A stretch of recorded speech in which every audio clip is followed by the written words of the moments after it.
¿Cómo estás, Rodolfo? Te saludé, buen día. Sí, me saludaste. Buen día, Carlos. Saludos a todos los de la Bueno, ahí mesa estamos que con estamos Rodolfo acá. Rossi, también está Fernando Vuelta y se quedó Antonio Ochoa. Y en la pausa decía, Rodolfo estaba preocupado por la cifra de Brasil. ¿Te preocupa más la cifra de Brasil o la situación de la Argentina, Rodolfo? No, la verdad que la situación de la Argentina, momento tan complejo, diríamos, de todo punto de vista. El tema de Brasil es un tema que, te digo, en una cola de supermercado me golpean la espalda y me dicen, ¿qué opina de la cosecha de Brasil un productor? Así que el tema está candente, está como esperanzado y poniendo velas, ¿no?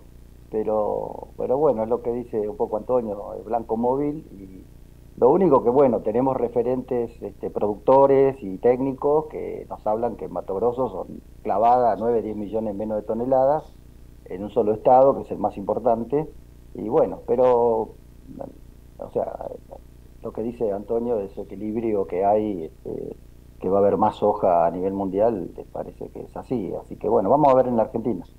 No, en Argentina lo que preocupa es que, bueno, esperábamos todos un cambio de algún punto de vista. Ese cambio es como que lo mirábamos de afuera en el sentido de que al sector agropecuario como que íbamos a estar más tranquilos. Yo creo que hasta las mismas autoridades que asumieron pensaron lo mismo.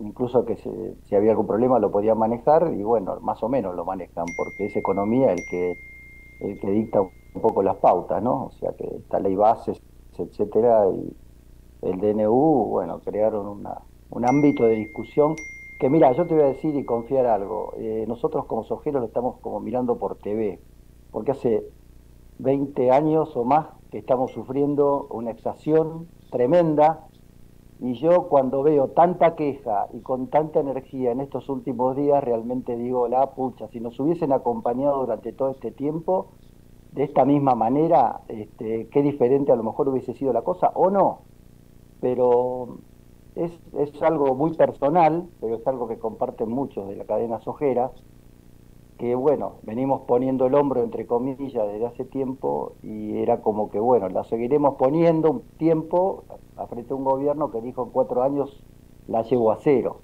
Sea eso una idea o sea lo que fuera, la realidad es que bueno, que justificadamente muchos se quejan de estas medidas, evidentemente, más que nada ante más retenciones a las regionales, con todo derecho, pero bueno, yo creo que de alguna manera todos tenemos que poner el hombro si es que, bueno, se ve al final del túnel alguna luz, que es quizás la duda más grande que la ve el pueblo argentino también, ¿no? Pero bueno, todos pretenden un cambio y la mayoría de la gente lo está esperando, pero en el ámbito del sector agropecuario o agroindustrial hay muchos cambios, entre comillas, que bueno, que mucha gente salió debajo de la tierra, ¿no? Que no lo vimos en los últimos tiempos, pero bueno, es un tema más personal que de la cadena de soja, pero desde la óptica de la soja. O sea, fue con la nuestra, sigue siendo con la nuestra y probablemente por algún tiempo será con la nuestra. Rodolfo, la Ya me cadena... descargué, Carlos. ¿Eh? ¿Qué? Ya me descargué. No, no, pero ahora yo te voy a dar pie para más. Mira, la cadena de la soja es sin duda la que más aporte ha hecho en materia de derechos de exportación desde el año 2002, ¿no? Siempre fue la soja como que era el producto que soportaba todo, con alícuotas que llegaron en algún momento al 35% y están en el 33%. Se quiere unificar todo y en lugar de bajar el derecho de exportación se lo aumenta y se pone todo en 33%, pero a su vez también es la cadena que más recursos aporta a la economía nacional en materia de exportaciones, por ejemplo. Es una cadena poderosa. ¿Por qué crees que ha sido tan maltratada? Yo creo que por la facilidad que hay de captar recursos de parte del Estado, esa principalmente. O sea, apuntaron a lo más, por un lado, a lo más fácil y por otro lado, a lo que de alguna manera tampoco puso demasiada resistencia. Esa es un poco. Nosotros creo que como cadena y como asociación de cadena resistimos archivo porque permanentemente estuvimos haciendo. Pero bueno, fue incluso difícil conseguir a veces productores en las quejas en cuanto a números. Entonces, también dijeron, bueno, esto es más fácil, y otros, no creo que de manera razonable, sino a veces equivocada, pensaron que bueno, que había que contribuir al tema de la paz social, que bueno, un montón de cosas que el país tiene, evidentemente, 50% de pobreza, indigencia y todo eso, pero bueno, que la cosa tendría que haber sido un poco más repartida. Yo creo que el primer argumento que te doy es el más fácil de captar, y donde, bueno, el sector exportador lo que tiene que hacer es derivar el recurso que viene de afuera y al Estado, y el Estado lo usa a veces con muy poca coparticipación, más allá solamente de las retenciones, y bueno, un impuesto muy manejado, digamos, por el centrismo, digamos, más que por el federalismo, ¿no? Y en ese sentido, ¿te acordás allá cuando en el 2015 se resolvió quitar los derechos de exportación a prácticamente todos los productos y se dejó a la soja? De alguna manera la soja siguió siendo perjudicada. Y hoy cuando llegamos otra vez a una instancia en la cual todos suponíamos que iba a haber una disminución en los derechos de exportación, te dicen la soja puede seguir aguantando. Eh, lo que no tenemos en cuenta es que hoy estamos, por un lado, con una capacidad ociosa muy grande de la industria, que la pagan los productores también, porque en definitiva, si no tienen suficiente mercadería, los costos fijos se distribuyen de otra manera. Tenés una caída en la producción de soja, más allá de la seca, porque después del récord, que si no recuerdo mal, fue allá por el 2014-2015, la Argentina nunca más llegó a los 60 millones de toneladas de soja. Estamos importando soja para cubrir la necesidad de la industria. ¿Qué crees que es lo que falta decirle a las autoridades de hoy para convencerlos de que por este camino vamos mal? Mira, que el sector, el primer argumento que le dimos a todos los políticos y todos los cuadros de márgenes brutos, etcétera, que le hemos llevado antes de las elecciones, eran muy claros. Incluso le habíamos llevado una racionalidad en cuanto al equilibrio de los impuestos también, ¿no? O sea, cuál era el equilibrio entre un DEX de soja, un DEX de maíz, un DEX de trigo, etcétera. Yo lo que creo es que el principal sector de la economía viene hasta este año, que por X razones aumentó el área de siembra en caída libre, que esa caída libre no es que se frenó, las dificultades para la próxima cosecha capaz que siembra, capaz que sean peores, quizá peores o a lo mejor favorables a la soja, porque el aumento de los insumos. La soja dejó de usar insumos concretamente, no usamos la mejor semilla, no fertilizamos en la manera que debemos fertilizar, las tecnologías, digamos, son más picoteras, como quien dice, en la soja. Esto ha generado que los rendimientos, más allá de los temas climáticos que realmente impactaron, ¿no?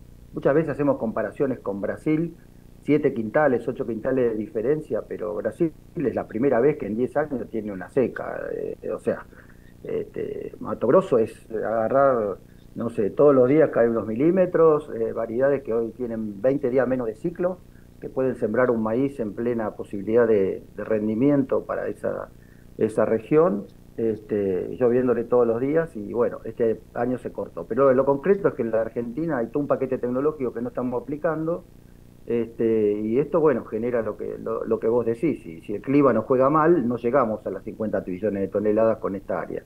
Yo creo que, lo hemos dicho o repetido gobierno, hay una posibilidad de área de siembra mayor de todos los cultivos.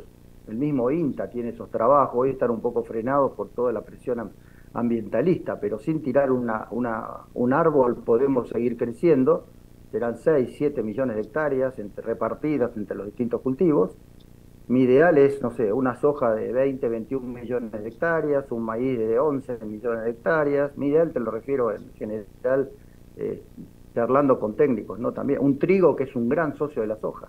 Y ahí te quiero decir otra cosa. Nosotros pasamos de tener 15% de soja de segunda a 38% de soja de segunda. Ninguno de los países competidores tiene la soja de segunda en la magnitud que tiene la Argentina. Entonces es imposible comparar a veces rendimientos, con Brasil o Estados Unidos, que muchas veces se hacen y no tienen en cuenta eso. Una soja de segunda tiene fácilmente 15% menos de rendimiento promedio de años y de regiones, ¿no?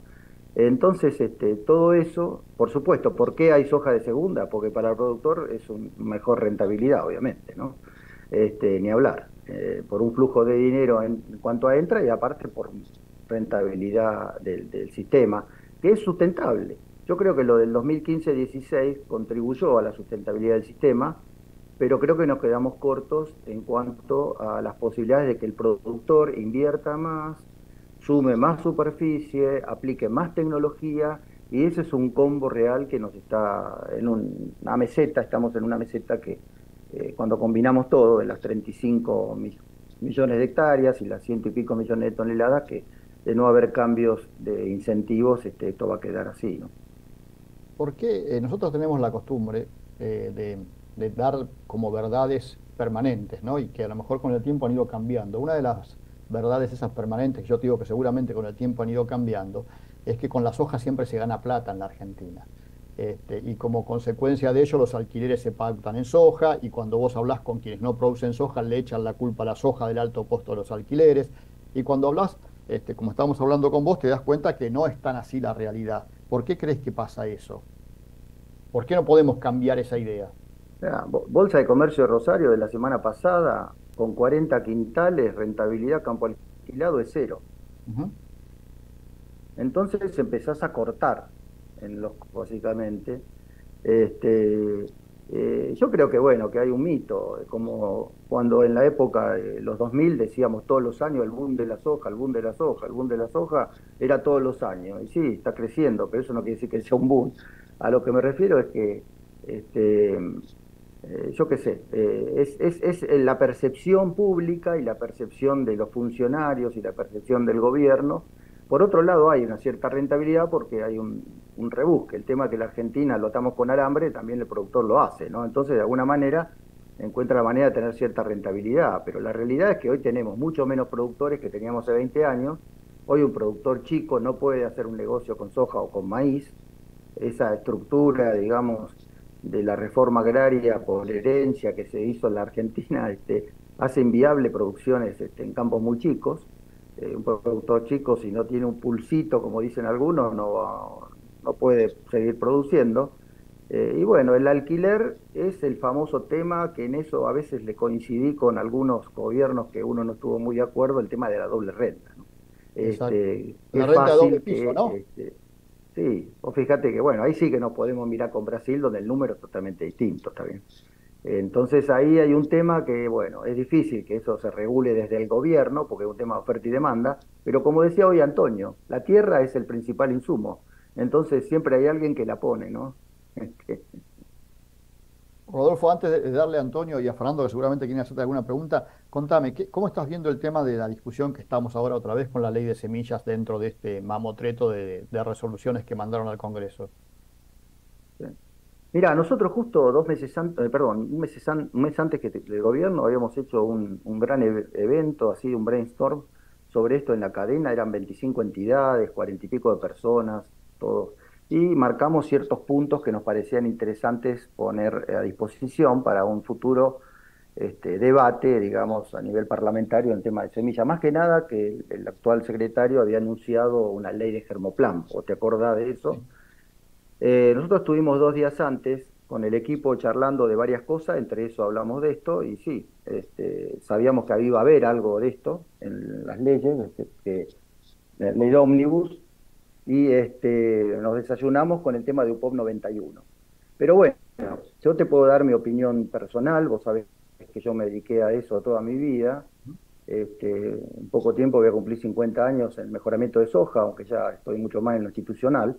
Este, Así que tengo una visión a lo mejor sesgada, pero lo concreto es que yo creo que nosotros tenemos que tener un régimen, digamos, de la propiedad intelectual en Argentina superior, frente a la desinversión que estamos teniendo, a la cantidad, digamos, de recursos que se están perdiendo ambientales porque no tenemos el potencial de rinde, digamos, que podamos lograr. Se han reducido enormemente y significativamente los programas de mejoramiento. Las inversiones, como decías, son cada vez más chicas. Hoy tenemos profesionales de primer nivel trabajando en el mundo porque acá no hay trabajo y otros que están desocupados, cosa que no pasó nunca. Entonces necesitamos tener eso. Y por un lado enfocando, digamos, al sector productivo, ¿no? Al productor, básicamente. Yo, el tema de UPON 91 creo que es un camino, creo que es una movida del gobierno, me parece interesante, más allá del despelote que puede haber generado, interesante como marcando un camino, porque la realidad es que acá es adherir al UPON 91 Y por el otro lado tenemos que hacer una reforma de la ley o tenemos que cambiar la ley. Y después, juntando los dos paquetitos, tenemos que ir al club y decir, mira, podemos ser socios de este club. Entonces, no se aclara mucho eso. Evidentemente, en algún momento va a haber un debate sobre eso. Lo que pasa es que la OPO 91 tiene directivas, pero tiene también excepciones. Tiene excepciones, tiene limitaciones. A mí me ha tocado a nivel profesional en el año 2019 participar de un evento de una semana sobre este tema en China, que ya está adaptando su legislación para entrar en la OPOP 91. Y ahí me interesé de un montón de cosas, donde veo que hay excepciones, no todos los cultivos entran, existen limitaciones al uso incremental en cuanto al valor que puede cobrar una empresa, se puede manejar de qué manera no, frenar, cosa que no va a pasar, porque no pasó con los transgénicos, menos va a pasar con el germoplasma, el tema de un monopolio oligopolio. Acá en la Argentina, en los últimos 30 años o 40, muchos que a veces critican esto, hemos tenido un monopolio o un oligopolio de manejo de las semillas de empresas nacionales, no de las multinacionales. O sea, las multinacionales se dieron algunos genes que evidentemente han sido muy disruptivos, pero en realidad se pudieron sustentar esos programas. Y después, desde hace ya más de 15 años, estas empresas que yo te estoy mencionando, y hay una que es paradigmática, Brasil y Estados Unidos le está dando, digamos, el oxígeno, pero todo con materia gris argentina. Por supuesto que hay técnicos de otros países, pero a lo que voy es que nos estamos perdiendo una oportunidad. Por otro lado, también el productor está recibiendo ese rebote, ¿no? De esa rentabilidad que estas empresas tienen en el exterior. Pero yo soy un convencido que esto es marcar un camino. Se ha generado mucha discusión, hay muchos miedos. Me han consultado este fin de semana desde políticos, diputados, gente por supuesto de las entidades, porque uno es parte de las entidades, en la cadena las tenemos, y a veces son preguntas muy infantiles. Acá, como me dijo el presidente de una gran entidad gremial hace 3 o 4 meses, mira, Rodolfo, ¿sabes lo que pasa? Yo estoy convencido de esto, pero el productor no quiere pagar. Entonces, cuando vos decís eso, y vos decís, pero bueno, pero $150, $200 por la semilla de maíz la pone por hectárea. Y vos decís, ¿por qué la soja? No, sabemos que esto no es la soja. Yo tengo amigos que están en cultivos frutícolas, en los arándanos, gente que quiere levantar vuelo en el tema de hortalizas y no puede porque no podemos ser Chile o Sudáfrica exportando hortalizas a todo el mundo porque no tenemos genética nacional. Y la genética importada obviamente no quieren que te la fotocopien, ¿está bien? Entonces, yo soy muy favorable a un cambio. Creo que este cambio se debe discutir en el Congreso y soy favorable a que este artículo sea aprobado. Pero sabemos que, bueno, que ha creado mucho, comparto los miedos que puedan tener algunas entidades, pero también creo que para muchas de esas preguntas hay respuestas. La excepción, digamos, al obtentor respecto al uso propio existe, es facultativo de los países. Los países tienen que acomodar la cosa de la manera que ellos lo crean de manera soberana y después presentar a la Unión de Propiedad, a la UPOV, para que te lo apruebe. Después hay temas técnicos muy importantes en UPOV 91, como el tema, que es un tema muy técnico, pero el de la variedad esencialmente derivada, que es un reclamo de toda la comunidad científica del INTA, de las empresas privadas, ¿no? Donde vos ponés tu germoplasma a disposición para que sea base de futuros variedades o lo que fuera, pero que no te la copien integralmente, ¿está bien? Que te cambien a veces la pestaña y que diga que es un ser diferente, ¿no? Entonces, hoy nuestra ley permite esas cosas, y esas cosas Brasil ya las cambió. O sea, es cierto, Brasil no entró a POV 91, pero cambió algunas cosas que están muy adaptadas. Aparte, Brasil respeta totalmente el tema de las patentes de los genes, y bueno, ahí hay otra cosa que hace bueno, que el retorno a la propiedad intelectual y etcétera, etcétera, que los productores lo paguen de razones también agroecológicas que hacen que la obtención de semillas sea más difícil, bueno, etcétera, etcétera. Pero yo creo que es un paso adelante. Capaz que lo positivo que termine todo esto es que vuelve el tema a discusión y ojalá nos pongamos de acuerdo de alguna manera como en el 2018 y haya algún dictamen, digamos, favorable a un cambio y que, bueno, que se puedan recrear las inversiones para potenciar los rendimientos de la Argentina y la diversificación de cultivos también, porque hay cultivos que hoy son puente verde con la soja y con el maíz que no han sido incentivados. Nosotros hemos hecho misiones a la India donde nos dijeron si Argentina produjera tales arvejas o lentejas, importaríamos 5 a 10 millones de toneladas. Argentina tiene la capacidad ambiental para hacerlo, pero no tiene la genética. Entonces, hay muchas posibilidades, incluso después las empresas chicas. No podemos competir en el mundo de libre de OGM porque, bueno, no, las empresas son muy chicas que trabajan en eso y que, bueno, una vez que la variedad sale al mercado, no podemos estar en temas muy específicos de calidad intrínseca. Nuestro tema de proteína, que es un tema que lo venimos arrastrando hace tiempo, que no es común, que es común a otros países también, podía ser subsanado de alguna manera también. Pero bueno, no me quiero extender demasiado, No, no, Carlos. te escucho Mi atentamente. posición es Te favorable. escucho atentamente porque eh, valía la pena que hicieras todo este planteo. Ahora, a mí me quedaron dos o tres dudas. A ver, me da la sensación que lo que estás diciendo es que estás de acuerdo, pero no es la forma más prolija precisamente en haber presentado el tema, en haber planteado el tema, ¿no? Estás de acuerdo en un debate que termina en una ley que en algún momento, en el 2018, vos también lo mencionaste, hubo algo. Imagino que vos estabas más o menos de acuerdo con eso, que finalmente no salió, nunca quedó muy claro por qué. Por ahí podría volver a retomar ese camino. Y después lo otro que sí me quedó es porque vos de alguna manera también lo dijiste. Yo no estoy tan seguro de que el productor no quiera pagar, el productor quiere pagar lo justo, de hecho lo paga en el maíz. Probablemente lo que no se haya encontrado es el camino para que el productor entienda que lo que va a pagar por la soja también es justo, ¿no?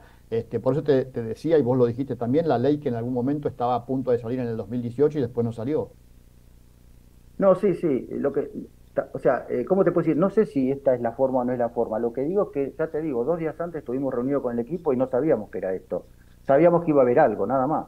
Cuando sale así, bueno, uno agarra los libros, uno agarra la experiencia que ha tenido sobre esto y bueno, empieza a desguazar y ver de qué se trata. Yo lo que quiero es que marca, ojo, es la opinión de acuerdo a lo que pasa en otros lados.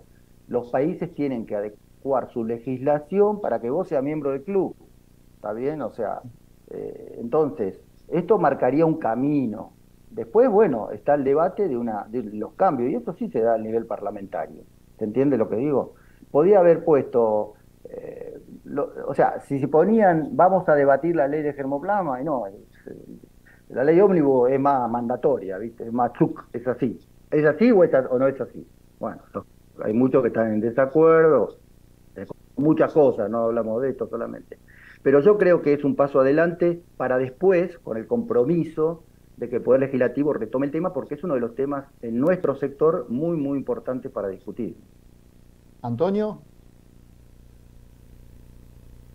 A mí se me quedó mucho el tema del valor agregado y la diversificación. O sea, existen un montón de ambientes en donde el campo en Argentina podría tomar una ruta distinta en producciones para conectar con mercados tal vez que tengan pues rentabilidades de mejor especificidad y que es en donde tendrías que estar enfocando el camino si tuvieras más vocación en eso. Entonces, a mí me pareció muy interesante todo lo que has platicado con el tema de la India y muchos otros productos en el mundo que podrían tener un espacio de crecimiento. Nos estamos quedando con el hábito de sembrar exactamente lo mismo y no salimos de este círculo vicioso, ¿no? Todo el tiempo. Entonces me gustó mucho ese tema del valor agregado. La verdad, por lo demás, simplemente aprender de lo que escuché.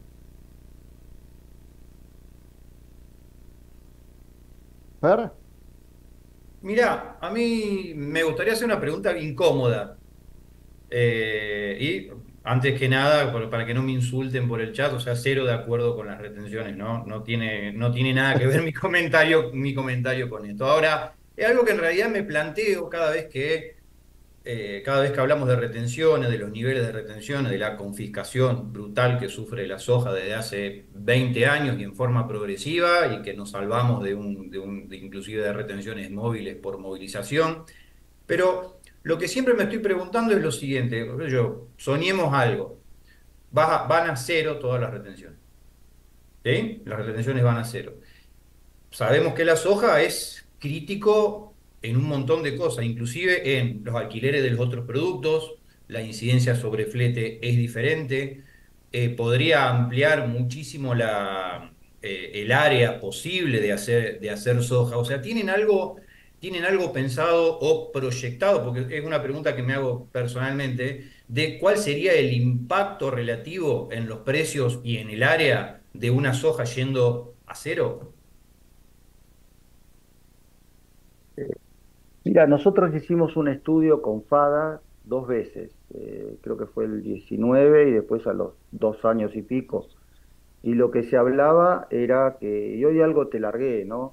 Sí, sí, sí. Uno más o menos estima una soja de 3 millones de hectáreas más de las que tenemos, ¿está bien? Con un potencial de rendimiento por aplicación de tecnología que mejoraría probablemente un 8 o un 10%.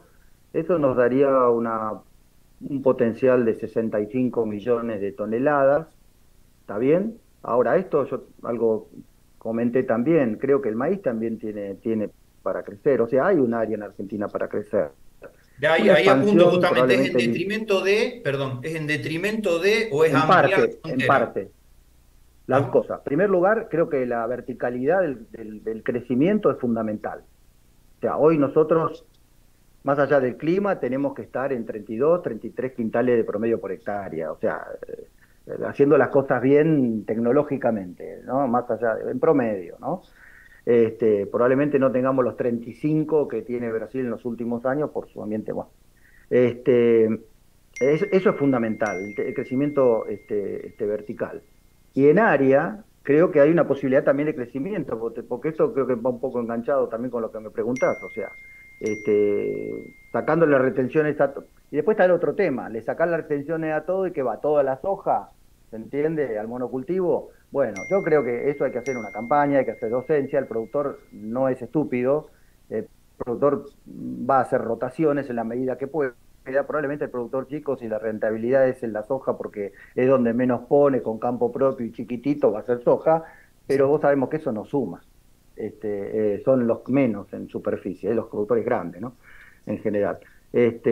O sea, esa es un poco mi visión. Primero apuntar a lo vertical, que son todas estas restricciones. Los DEX son fundamental para eso.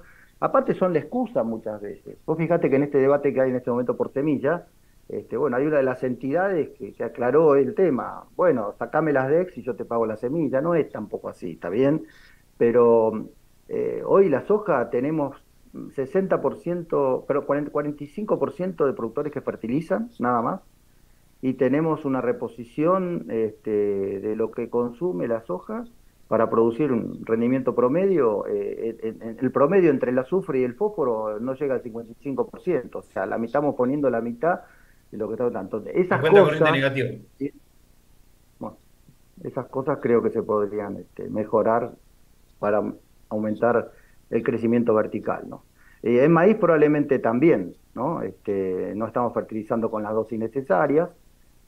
Uno habla muchas veces del gap, ¿no? De la diferencia de rendimiento con otros países, pero en maíz también la tenemos. Por temas ambientales, obviamente, no vamos a comparar Iowa con el promedio de o Illinois con el promedio de la Argentina, pero por otro lado, hoy, bueno, estamos bastante abajo también en los rendimientos que tiene Estados Unidos, ¿no? Con lo cual ahí hay una pata tecnológica, ahí probablemente la semilla no sea la excusa, o sea, la justificación, pero sí hay una pata tecnológica de que no todo el mundo aplica bueno, los insumos de la manera que lo puede aplicar. Ahora, déjame decir algo, porque eso que decís, Rodolfo, sí, yo también lo escuché mucho, sacame los derechos de exportación y te pago la semilla.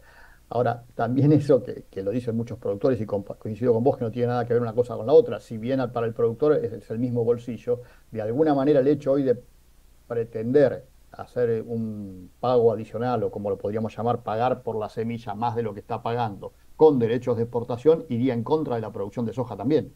Tendríamos una menor producción porque perdería la soja frente al maíz o al trigo, más sobre todo frente al maíz, ¿no?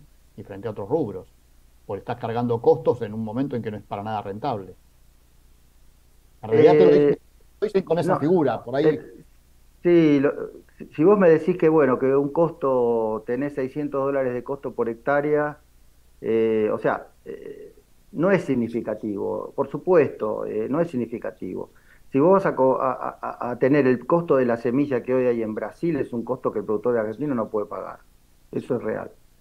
Por varias cosas, entre otras cosas por las retenciones. Claro, claro, por eso te decía, me parece que viene por ahí la Ahora, comparación. cuando vos estamos hablando, vos acordate, a principios de los 2000, la regalía extendida fue algo muy favorable, contratos privados, que permitieron duplicar la semilla certificada. Acordate que era semilla certificada al mismo nivel que ahora, 17%, y era un 35% de semilla, entre comillas, te la pongo legal, o semilla que se vendía o se cobraba. Y eran $3 por cada bolsa, ¿se entiende? Estamos hablando con un evento RR1, bueno, pero lo concreto es que en ese momento tampoco se reaccionaba con una regalía extendida, ¿está bien? Que es un contrato de partes, cosa que también esta UPOV 91 permitiría. Hoy se está haciendo, hoy hay un programa de una empresa de semillas que tiene un material con prácticamente 5 genes nuevos, 3 de herbicida y 2 de resistencia o tolerancia a insectos, que está haciendo esos contratos con los productores en soja, ¿no? Pero bueno, otro de los que está pidiendo un cambio enorme es el trigo. En el trigo el tema de la diferenciación, más valor agregado, distintas producciones, ¿no? En lo que decía recién que capturó Antonio de lo que yo había dicho del valor agregado en cuanto a la calidad intrínseca de los productos. Y después la diversificación de los cultivos. O sea, esta no es una ley de soja, esto lo dijimos siempre, es una ley abarcativa. Vos fijate, el programa INTA tiene más de 80 programas de mejoramiento. Hubo un simposio organizado porque el que es actualmente el presidente de INTA, el año pasado en Córdoba, donde eso está en YouTube, se puede consultar, se expresaron, no sé, decenas de mejoradores de distintos cultivos del INTA, y todos apuntaron a un cambio en la legislación, prácticamente todos, desde el maní hasta la hortaliza que se te puede ocurrir que están mejorando en Mendoza. Entonces, es un tema país donde el tema económico puede estallar, como vos me preguntaste recién, pero bueno, de alguna manera tenemos que ver, o sea, de qué manera lo vamos solucionando y poniéndonos de acuerdo. Yo creo que en muchos temas nos estamos poniendo de acuerdo, ¿está bien? El rol del INASE, el aumento de la semilla certificada, algunos cambios en los controles, las penalidades, bueno, una serie de cosas. Hoy tenemos instrumentos este, estadísticos, vos los conocés, la resolución 187 y otras donde el productor tiene que declarar lo que siembra, el origen, bueno. Hoy existen instrumentos que se puede ir controlando por parte del INASE mejor, y esperemos que el INASE también retome una senda de control de la actividad. Muchos a veces argumentan, con la actual ley, por un INASE que controle más se podría llegar a mejor. ¿Y el uso propio, vos crees que no está en peligro, que es lo que más sufren los productores hoy, o lo que más les preocupa a los productores hoy? O sea, el uso propio tiene la excepción.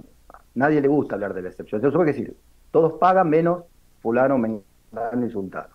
El tema es quién es fulano, mengano y sultano. Por supuesto que son, no sé, la economía familiar, habría que ver, menos de tal los dólares o pesos de facturación, menos de tal superficie. Está el tema del uso incremental, que el productor pague y en su superficie que pagó no pague más y después pague en lo que incrementa. Bueno, hay distintas cosas que eso sí se discute en la reglamentación. Eso no te lo marca totalmente. Por eso que las excepciones son facultativas, y en eso, bueno, ahí podés hacer presión para tener mayor o menor presencia de tu opinión respecto a una futura legislación, ¿no? No sé, yo tengo ¿cómo te puedo decir? Esa idea de que hay que sentarse a una mesa y de alguna manera resolverlo, sin que perjudique. Y creo que hay muchos productores que lo pueden pagar, está bien, y otros productores que no lo pueden pagar. Entonces, bueno, esta facultad que tiene una legislación para regular eso en función también de la UPO 91, podríamos ejercerla. Un manejo soberano, digamos, de una legislación frente a entrar en ese club, ¿no? Bueno, Rodolfo, te agradecemos mucho el tiempo que nos dedicaste y toda la charla que nos diste. Aprendimos, ¿no? Creo que aprendimos un poco. Les quiero comentar porque les acaba de mandar un saludo a todos. Fernando Vilela volvió de Europa con algún problemita de presión, lo internaron, pero ya está bien, ¿eh? Está bien y les manda saludos a todos. Está simplemente internado para que pueda cumplir con lo que le han pedido que tiene que cumplir por estos días. Así que esperemos que se recupere pronto. Suerte, Bueno, Fernando. son las cosas que tiene la función pública, cuando uno está acostumbrado a hacerlo, cuando tiene que hacer lo que puede y no lo que quiere, ¿no? También eso le debe haber impactado a Fernando en el tema de la presión, me parece. Pero bueno, te agradecemos mucho, Rodolfo. Bueno, gracias a ustedes. Saludos, Fernando también, Antonio. Y, bueno, y sigan con este excelente programa todos los jueves.